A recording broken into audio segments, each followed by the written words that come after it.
You're listening to Boggy Talk, Faith Conversations in the Mud, a resource of Church on Bayshore. Well, hey, and thanks for joining us today on Boggy Talk. How are you guys doing? I'm doing great. I'm good too. And I know what we're not talking about today.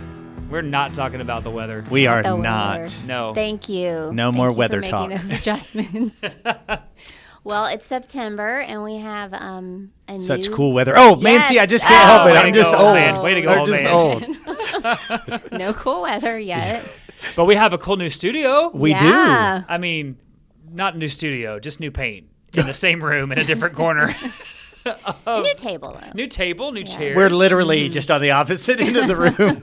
Sadly, this is not because of sponsors. It's just because other things were falling apart. Because So- Kelly joined and was like, I cannot work in It these was environments. we need some bougie stuff for me, please. That was, No, those were- I did that was not a quote. say That was a quote. That was a from Kelly. quote. Chris said that about Kelly. Definitely. He called us. That's Was like, right. hey, guys. Not a quote. Yeah. Just for the record. Well, it's September. It is September. We have a Do lot you going remember? on. Do I remember? Mm-hmm. The 21st night. 21st night of Oh. September. Song lyrics. No, I don't. Okay.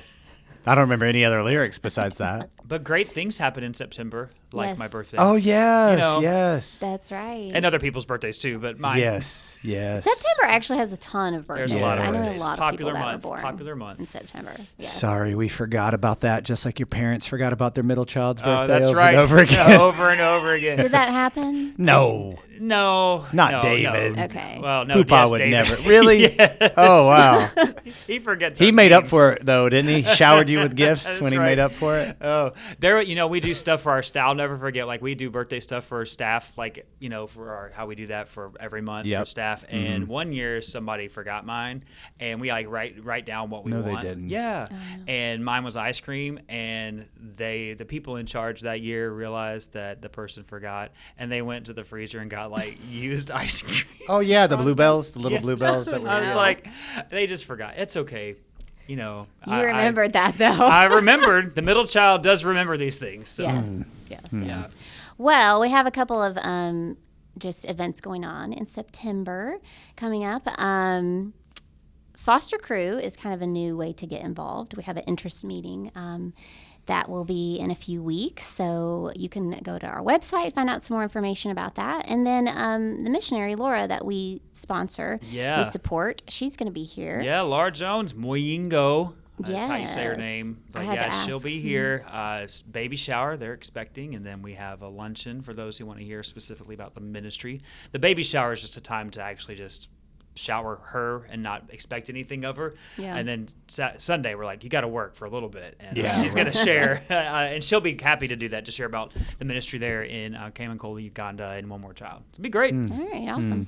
Well, this past week, Justin, you continued our sermon series in Colossians, and you talked about how we are created for Jesus. That's right. Because that's what the text says. You can't go wrong if you're just sticking to the text, right? That's right. Well, you can't. I mean, you can't go wrong, I should say. That's, Yeah, that's another episode. That's yeah. Also, that's how cults are formed. Yes.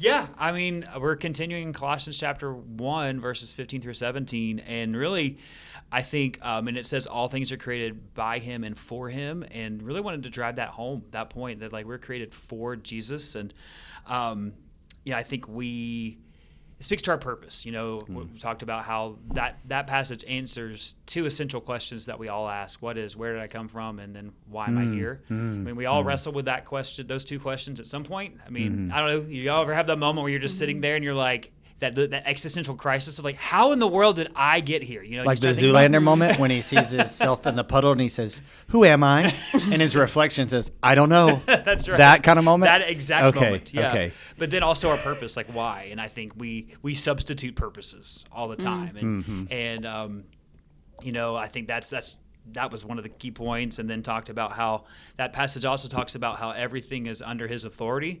And it's the point that if everything, if all of creation and all of life is under Jesus' authority, then every area of my life should be under Jesus' authority. And that's, people are like, yeah. And we're all like, but what about this? But what about this? And I think that's, wanted to that's what the text says. It's Yeah. all under his authority. Yeah. I think that, and this has kind of been reoccurring through Colossians, as if it was one author inspired by the Holy Spirit that was writing all of this. Exactly. And I don't know how much you touched on this, but it's kind of like, but we in our culture, that idea of authority and God having authority, we continue to put bad authoritarian structures like as the lens to which we even see God, and so we don't like just fully submit to Him and fully trust Him. Yeah. Because we're projecting upon Him, right? But then that text is telling us, like, no, He's, this is how great He is, you know? Yeah. So. Yeah. And I think, that's a great point. We're recording this before the sermon. I won't say that. But I think and that's a great point, and I think that is exactly what we do. We're just like, Lord, like, I have all these issues, so obviously you're the one who's in error, not me. Right, right. Yeah, we can't live like that. Another point that I really liked that you made was because Jesus holds all things together, I don't have to. Which is great news. Like, do y'all feel that? Like, do you guys feel like you have to hold things together? I mean, sometimes, yeah. Kelly's like, I have to hold this podcast together. I think and you no know at the same time. I talked about it like from the approach of being like literally being a middle child, and how you view your role. Like it's just by nature. Most middle children. Of course you did. That's right. That's what we do. We have to center ourselves because no one else will. I know. Yeah. But just how you kind of grow up in this, it kind of becomes part of who you are. Like you just are in the middle and you hold things together. You're the baby in your family? Well, you're the baby girl, right? And but there were 8 years in between, so technically I'm like another firstborn. You're like I'm firstborn, like the third, only child, but and the firstborn. I'm like all of them. Okay. Which makes Okay. sense. Never why mind I then. feel it. I'm just kidding. That's right. Yeah. What is Okay. today? Because that's What the is difference. today? But earlier in verse 15, it talks about Jesus being the firstborn of all creation, and we talked about what that means is that he is in charge. He's the of it best all. if He's he's the the best, firstborn. and so that's right. I'm gone. Yeah. Are you a firstborn? I am, yes, Okay. yes. But there was 8 years in between me and my little sister, okay. so Yeah. yeah. So So you're it's only kinda like kind of only child and yeah. firstborn. That explains. Well, some and things. no, I'm just kidding. yeah, we don't want to go there. My mom might be listening, but yeah. So I just think like just being mindful that Jesus is the one who holds things Very together. mindful, very demure. Yeah, exactly. So here we go. Yeah, very demure. But I think that's just we don't have to hold it together. Like that's his job, and he's really good at his job. And that's it's basic. That's not like profound, but also to live it out is profound. Yeah. Yeah, a good point. amen. Yeah, Definitely. Amen. Agree with all that. Well, it was a wonderful sermon. James, you were not there. I was not. Where in the world were you? Yeah, where were you? But do you attend the 8 o'clock service? Because that's what some of the people in the 8 Attend o'clock all service three, say when yeah. I'm not there. They just have PTSD from any time a pastor's gone. Like This he's is going to true. leave their church. Yeah, so you're like, there'll be often, people. off in view of a call. I Yeah, understand. I'm gone. Like so, historically, like pastors are preaching like 48 times a year, and I'm probably about 40 to 42 Okay. for healthy rhythms, and then we have other great communicators, Mm-hmm. and we want to do special stuff. So there are people who legitimately are like, wait, why isn't he here? But yeah, so I was at First Baptist Church of Garden City, which is Where's that? yeah, it's north It's of in Garden City. Don't is. you know where Garden City is? Seriously, it's actually a neighborhood north of Crestview. Really? Yeah, so about 3 Okay. miles north of Crestview High School. Oh, On cool. 85, there's a church there called First Baptist Garden City. Okay. And they've struggled they're kind of smaller in numbers. And just last Sunday, the Sunday before last, they voted to call a new pastor. And he is actually seeking to lead them to enter into a replanting Okay. partnership with the North American Mission Board, and is looking for churches to help, and specifically us to help, just since they know our heart, and I know the pastor pretty well. So I went there and just kind of shared about why we would be partnering with them, because it's like, what's your goal here, right? Like, why, Yeah. are you trying to do this? And, it's about making disciples. So we'll have some meetings coming up in the next few weeks, Okay. actually, that are with teams here, because I don't make these decisions myself, about the possibility of entering to a multiple year partnership to really support them. We have Crestview families here. And so I'd really like those who are driving from Crestview to here, just like we did when we had a church plant in Freeport, for those to pray about. Is this something the Lord would have me help with for a year? Yeah. Meaning, hey, you're committing to a year. Some of you, If you feel like, hey, this is going to be my church home now, that's great. Some of you, if you realize, hey, because of our kids, because, that church isn't going to quite have what we have in terms of kids ministry and student ministry and just relationships. Like, hey, it's just going to be a year of serving. Like the Blisses, they were at Anchor for a year, served on Sundays, but came here for youth ministry stuff. Right. So I hope we can help them really get a healthy start. Yeah. So that's why we're there. So why are we involved with church planting? I was Why going do to we ask do that? before you answer that, does anybody know, did you ask why is it called Garden City?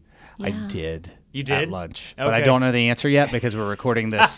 So I can I'm confidently curious- tell I'm you curious next week if that any my of them direct knew. self asked that question. I'm curious if any of them knew why that area is called Garden City. I'm Is sure it there's like- Auburn too, right? Auburn is up there. Yeah, North but is it Crestview. like, Blue Water's actually Niceville, but people call it Blue Water. But is it like it's that not like a kind of thing? development. Yeah, it's just, I don't know of anything else besides the church called Garden City. Maybe there is, and it's just not, on Highway 85 where you see the But like, sign. why is that part of Crestview called Auburn? I don't know. Like you have Auburn I don't Pentecostal know. Church, Probably and some big Auburn fan Water. just like bought land and was like, I'm calling this Auburn, and then Auburn, it just yeah. grew from there. Probably. Auburn fans are like that. That's Yeah. very true. Are there other neighborhoods in I don't know. I don't know. Crestview? I mean, Yeah. there's Mossy Head, but is that a real That's a- town? it's its own No, town. yeah. Is it actually That's a different incorporated? town. Okay. I Yes, don't it know. is. It Okay, I is. didn't know if it was actually incorporated or not. At one time, there were more goats than people in Mossy Head. Wow. Never mind. Yeah. Yeah, I don't. Milligan? Is that its own thing? No, that's its No, own thing. that's- That was Okay. the first county seat of Okaloosa Okay, County. so it's its own little Did you know thing. that? All right. No. The first I did capital, not. yeah. It didn't last long. Yeah. Okay. Well, Well, lots of questions about. okay, so go back to the Plant actual City. question, the actual real question. Oh, that you yeah, asked. church Yes. planting. Why? Why? Sorry, already. Wow, squirrel. Yeah. Okay. Sorry, our bad. Let me host this thing. No, just kidding. Just kidding. I don't want to do Well, that was our fault. Justin, I why derailed it. are we involved in church planting and revitalization? Why would we do that? Because it just makes us feel good. Just kidding. Really, so God, His Word, tells Christians to go and make disciples of all nations, and He gives that commission to the church. And so that's the fundamental reason why we go. And then what we see is that command is not given to just a few people; it's given to God's people, the church. And as we see, really statistically, church planting, establishing new churches, statistically, they reach more non-believers than established churches percentage-wise. And so you just see it over and over again, this pattern of new churches and the multiplication of churches reaching more people effectively. Mm-hmm. It's not that established churches don't do that. It's just there's new work, there's new excitement, there's whatever reason, whether it's because of population growth or because of the distinct work of God in existing population, but it seems to be that God uniquely uses church plants to reach people. Yeah. I would just add to that. And I mean, I don't know. I mean, if you don't know me, then I might sound like boastful about our church, but I'm really not being boastful about our church. For whatever reason, God has chosen to bless us with leadership capacity here, financial resources, and I think a lot of health. And so if we're able to come alongside a church who doesn't have that for a period of time and kind of interject and influence, I think we can help some of these churches who have these built. I mean, they have a building debt-free in a great location where all these neighborhoods are being built around them. Yeah. So the NAM has actually started calling it a church foster program. So it's almost like we're their foster parent for a period of time until reunification with our father can. I mean, that breaks down, right? Right. But The support piece. yeah, Right. there's no such thing as a dead church, because if you have three believers, the Holy Spirit, Right. one believer, the Holy Spirit's there. But yeah, I mean, we've just been blessed, and so we have sought to not grow our church only, but to build the kingdom, and by God's grace, that's happening, and so yeah. Yeah, and I think a piece of that too is our desire, like you said, to plant churches and not just to say, hey, let's just go put a Bayshore location there. Yeah. Right, And yeah. there's not that that's a wrong strategy. It's not that in It would and of be itself- easier. Yeah, I mean, it really would be. And there's churches who do that, and it's not to say that this is better. We just feel compelled, Right. Nah, this for is the kind long of better. Yeah, this well, is kind of better. yeah, I guess so. That for the long haul, Yeah, right. it's not centered around that church can better reach that community rather than centralizing things here, which, I mean, even though it's distance-wise, it's, it's not that far. It's 25, 30 miles. Yeah. It is a different community, a Right. different context. Right. And, Absolutely. And Yeah. so it just makes more sense to help the people there be strengthened to reach the people. Yeah, I feel like I may not get as much credit, but I'm a better leader if I'm able to help these other pastors listen to the Lord and lead their people, that they're a part of, versus me being like the dictator for all these different churches, and so, yeah. I think it's a great model. And as a member of this church, I think it's exciting to know that we're a part of that in that respect. And Wait until just we with the come to you and community. you're like, hey, Kelly, can you help redo all their graphics? Yeah, Can you and Emily help redo all their that stuff? may very well. Can you, Sure. can you and Emily work your magic? Yes, we'll That be is- happy to help.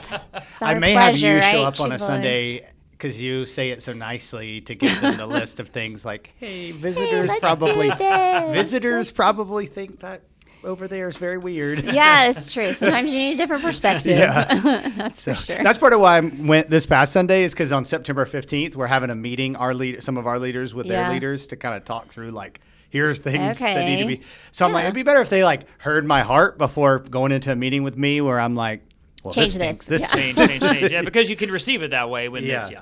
Yeah, that's true. okay. Well, that's cool that you're building that relationship with them. Well, we've had some awesome questions that have come through. So thank you for those. We had somebody, John, shout out to John, sent us a very detailed email. Anybody want to talk about that? The foot Yeah, I washing? mean, so John... We need him on Boggy Talk. Yeah, he's so great. One, He we is. love you, John, John and Sarah, and he was actually just talking about we talked about foot washing, and then actually before we say that, like I got a text from somebody who's like, actually there was foot washing here at this church a long while back. No, there wasn't. A pastor did it to the deacons, like he Oh, did okay, that. So not okay. in the Oh, service, yeah, but yeah. he was like, hey, it has happened, but it was in that context. So I was like, well, I felt better that it was in a smaller context and not on a Sunday. I mean, anyway, I won't correct myself there. Yeah, so John just said... Was he like, we actually used to have servant leader pastors who would wash the deacons' feet, unlike James? Yeah, he was like, no. I'll delegate I that can't to get these Justin. I'll Jordans delegate off. that to Might you. get an I'll email. delegate that to You you. never know. Yeah, John sent this great email, just his experience in a brethren church that did practice that, but also like a seeker-sensitive brethren church, but also sharing some of his story growing up, Catholic, right? And, in the community and things like that. So it was just interesting. Yeah, that was cool. Well, another question that we had, if you've been listening the last few episodes, James has made a couple of remarks about a controversial book that is out. It's called Shepherds for Sale. So we had a listener send in a question asking about this book and just our take on it. So the title is Shepherds for Sale, and it was Megan Basham. Am I saying that right? Sure. Okay. Yeah. And the question is, she levies some serious charges against a number of evangelical leaders with many ties to the SBC. So if we're to hold politics at arm's length, why are these leaders so embroiled? So maybe give us a little bit of a background on the book, some of your thoughts. Yeah. Have you read it? I've read enough articles about it to feel like I've read it. Come on now. Come on. I'm not gonna. No, read you don't it. need to read it, I but- don't want to read it. I've seen enough on Twitter to be like, I don't want to read this. Yeah, I wanted to read it because I Yeah. know of some of the people who Right. were mentioned. Have had lunch with some of the people that were mentioned. I wouldn't call me close with any of them, but and so I just kind of wanted to hear what she had to say. So I think I have a lot of notes here, but I'll just kind of make 5 different make it into 5 different items. And I'll just kind of say one, then pause and see if you guys have any thoughts. So the first I would say is that she definitely had a narrative in the book. So, and I think this is true of almost any like YouTuber, influencer, author, some pastors, unfortunately, and their preaching is like, there's a narrative. They're preaching to a choir, not the choir anymore, but a choir. And it's a lens through which they see every issue. And I don't know, Yeah. like sometimes they're just doing that to sell the books to that choir. Sometimes it's because they've become like convinced of that. But she definitely goes to extreme assumptions in the book on some issues because of that lens. Basically, she's tying everything to, hey, there's this leftist movement Agenda. and all these things that have happened in the past, 20 years and amongst some evangelical leaders is because of the leftist agenda. So I think it's probably refreshing to hear, because there are a lot of books written about the right agenda, right? Yeah. The right, I don't mean The like right the side. correct Yeah. agenda. Yeah. I mean conservative agenda. So it's probably refreshing for some people to hear the other side of that. But again, she's doing the same thing that some of those are doing. Right. Yeah. Yeah, I think that's everything that I've read by her and her interactions with other people. It does, at least from this side of things, feels like I started with my mind made up to prove a point. Right. Absolutely. To sell a book, too. Yeah, I mean, Yeah. you She's have selling to, lots You have to of figure, them. yeah, and then, I mean, they say in the biz, no publicity is bad publicity. People are going to buy it if people are Honestly, talking about it. this So, has been probably the biggest barrier to me, I've thought about starting a YouTube or even a series of just Instagram stuff to kind of have more of a platform in terms of influence amongst younger leaders specifically. But I'm so all over the place. I'm not like this. You can't label me this, that it's, I'm who's going to just random people? I'm just trying to say what the Bible says and what I Right. think, so, but you sell a book if you double down, right? Yeah, that's true. That's true. She loves John The MacArthur, audience. and he's definitely doubled down on this yeah, crowd. specific issues. Yeah. Yeah. So, okay, so move on. Second point or second item. Yeah. So, her overall critique again is that these pastors are being influenced by the leftist agenda, and they've bought into that agenda. And some of her critiques about things that like J.D. Greer and other people said are valid, but I think it's much simpler than that. I think that amongst a lot of celebrity pastors, they're actually just focused more on whatever keeps people listening to them and growing their church. And so they are just constantly moving with whatever they think the crowd will gain influence with a specific crowd. They're preaching to the choir. So back in the 80s, there's more majority, right? And preachers were really caught up in Republican politics, and she doesn't really address that at all in the book. That people have been Right. power hungry Yeah. on the Republican side and still are. I think that's unfair. Yeah. She almost paints that in a more positive light. So yeah, I just think ultimately, as long as pastors are trying to chase a crowd and fame and all that, then you're going to see them jumping to get on the right side of history. So, and we'll talk about some of the issues she talks about, but that's what we saw with critical race theory and stuff. They just wanted to be cool, and they started affirming things they didn't know about. Yeah. One of the things that I saw, in all the publicity about it, was basically not just that they've been influenced, but if you follow the money trail, you'll see the influence. Did she ever show? Yes. Yeah. Just these big leftist think tanks and nonprofits, and there's a lot of money in these grants, and Right. I mean, a lot of people give a lot of money, and they do try to theory and education is the mean. So let's say something good. Your wife works for an organization that teaches TBRI. We are good with that. So there are people who are giving money to ensure that is being taught in a lot of places. Well, there are also groups that have bad, progressive, not just helpful theories that they're funding money for those things to be taught. And so anything, there's people funding, I mean, he gets us, right? Yeah. Pro-life stuff. Right. So There's funding behind she's all right, that, but yeah. it's not, it's not this, that happens in everything. That's just Right. how the Right. world is set Yeah. up. So I think she's Right. making it sound like it's this, again, I disagree with the group that she's talking about, but it's just what any person who has any ideological viewpoint does that has means these days. Does that make sense? I think so. Yeah. Yeah, I think maybe she's attributing the fact that she's attributing the money as causation almost. Yeah, They're right. doing this because they want the money and the power. Right. When I think what you're saying is like, I think they actually have a different motive, and it's just because I want to engage people, and I think some of it is even well-meaning. Power would be, yeah. there's some power exactly. grabbing in there for sure. So I think there's, attributing motive is a big piece of this. Yeah. Did you feel like, I did not read her book, and I hate it when people give reviews when they haven't read the book. So it's hard for me to say anything about it. But I did read specifically J.D. Greer's rebuttal, basically, against everything that she said. So it had quoted what she had said about him, and then, his rebuttal to that. And so some of it, a lot of it, actually, I was very surprised at what she was even picking apart some of the things. I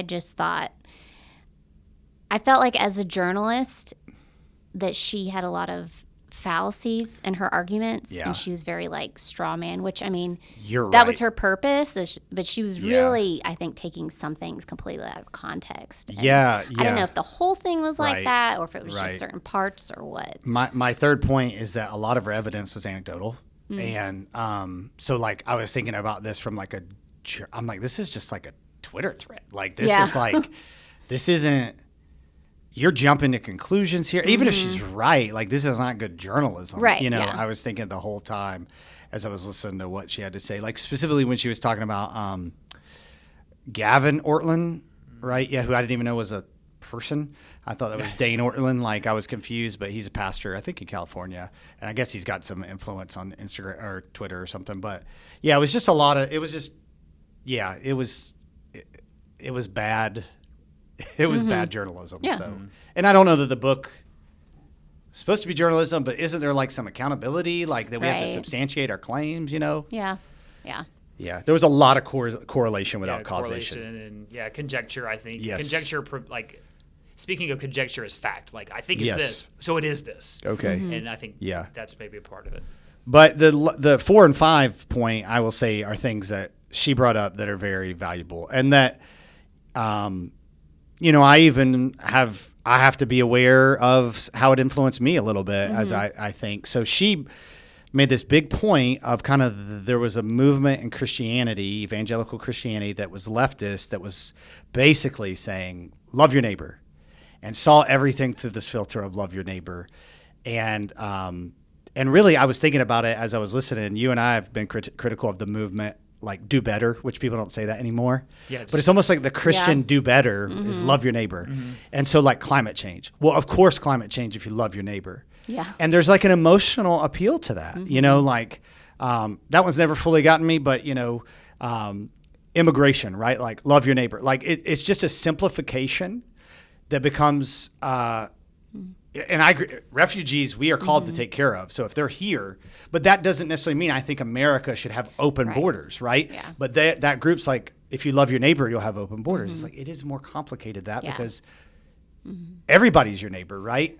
Again, I'm not even arguing for which side, but her critique was that group was basically like, if you don't let them in, you're not loving your neighbor. Evangelicals. Well, not she, but people, when you take a very complex issue and you're trying to brand it with the hashtag, like, just don't do that. Right. But she fairly critiqued that movement, that they were doing that. Yeah. And then I would say we're getting a lot of young people, young evangelicals to say, so back to the pro-life movement, it's like, well, Christians don't take, this is from when we were, in the 90s and whatever, but we were in the 90s, when we were when we were coming of age, like you kept hearing like, well, Christians aren't pro-life from womb to tomb. And I bought into that, right? Well, now as a 42-year-old who's been in ministry for 27 years around a lot of Christians, Christians are very pro-life from womb to tomb. Yeah. Foster care, yes, there are non-Christians in there. Adoption, there are non-Christians, but it is 95% believers. You go see ministries and senior adult homes. It's 95% believers. There's even believers who are taking lower income jobs because it's a calling, and so it's just a lie.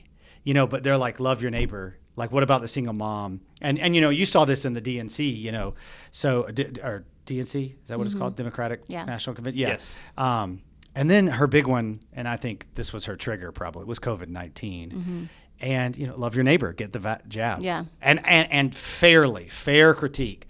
There were many evangelical leaders who were like quick to be like, we want to be on the right side of history here, and you will get the jab if you love your neighbor. And using the pulpit to say that. Right, for personal. And I agree with her assessment. Like, I'm not even saying what I believe right now about COVID-19 or even some of the pro-life stuff or immigration or climate change, but to just take love your neighbor and make it a doctrine and say it applies in this ways is really taking a lot of liberty with the Bible. Mm-hmm. Yeah, definitely. Yeah, I think going back to like the COVID piece of it, it's so much easier now to look back at that right after we've had time to actually process it too, and be like, what was what was in this information, what was the government, and but if you go back to when we were there, people didn't know fully, and that's when it was like you have to do. I think again, you can't oversimplify the issue. Right. And I think that is a piece of it. I think in retrospect, some leaders who did say, if you have to do this to love your neighbor, maybe some of them had bad intentions. And I think most of them were actually just trying to figure it out, as they went, like, yeah, this seems right. And at the, I think even though, I looked at my watch, like I needed it. Even though that was only 4 years ago, we're so much more distrusting of the government than we were then. And I think people were pretty... Because of that. Yeah, and I think people were pretty distrusting then too, and I think we have to recognize it's a lot easier to look back at that and be like, and think we have it all figured out again. But if that happened again, in 5-10 years... we're going to be a lot of in the same boat, just a lot more messed up, because we know, like, our center of who can we trust has been obliterated as a culture. Yeah, that's very true. Yeah. I mean, I think her point was just how quick evangelical leaders jumped onto what the cultural narrative was. Yeah. And again, I don't think it's because there's money flowing their way. I think it was because, a lot of them are in context where, there is a lot of liberal thought, and that's the group they're trying to reach. And people want answers, and so you're trying to, And there was a lot of fear, a ton of fear during that time, and so when that's motivating a lot of things, there, some things are going to. By God's grace, I feel like we handled that pretty well, but we also had no government restrictions. Florida was very non-restrictive. Yeah, and we also as a church had a lot of lay leaders that we were able to say, hey, you're involved in all these different areas of our community, from the military to the medical community to education, to be like, what do we need to do? Yeah, that's true. Right. And thankfully that group and our leaders, were humble enough to say, well, we're going to do what we think is best. Yeah. And we may have to correct or, alter course as we go. Yeah, so my last point will be, and I think this is fair, is that she was saying that, like, Christians, evangelical leaders, have taken too soft of a stance and become complicit on the following three things: critical race theory, and I think that a group of evangelical leaders were trying to pander, to specifically those who agreed with it, and didn't need to try to embrace it the way that they did.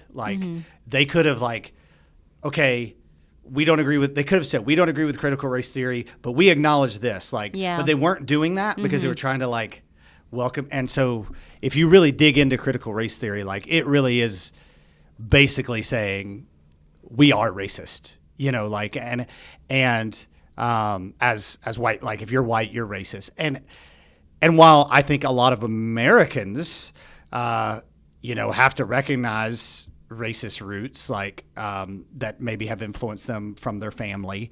The truth is, prejudice is a sin issue. Right, yeah. And I just think that it was almost like we're not going to talk about that. We talked last week, I think we were referencing the victimization thing.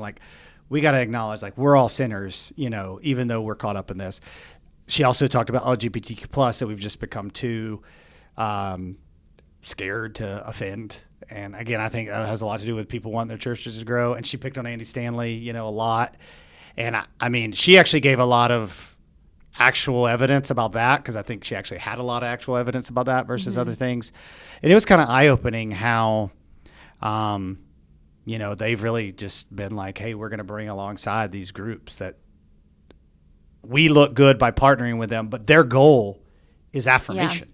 Yeah. And then I thought her chapter on the Me Too movement was really good, actually. Mm-hmm. I thought that was the best. I mean, that chapter is worth listening to because it's a perspective like that a lot of people don't give. Also, as a woman, giving this perspective. Mm-hmm. So if I talk about it, it's just not as well received Right, often. yeah. So I thought just how far we went. Those were good things. But again, I don't. It was a one-sided view of issues that's beneficial in a greater discussion, but it certainly should not be read as authoritative. Yeah. Yeah. That's a good Or conclusive. summary of it, Yeah. I would think. Yeah. Well, That was a lot. no, that was good.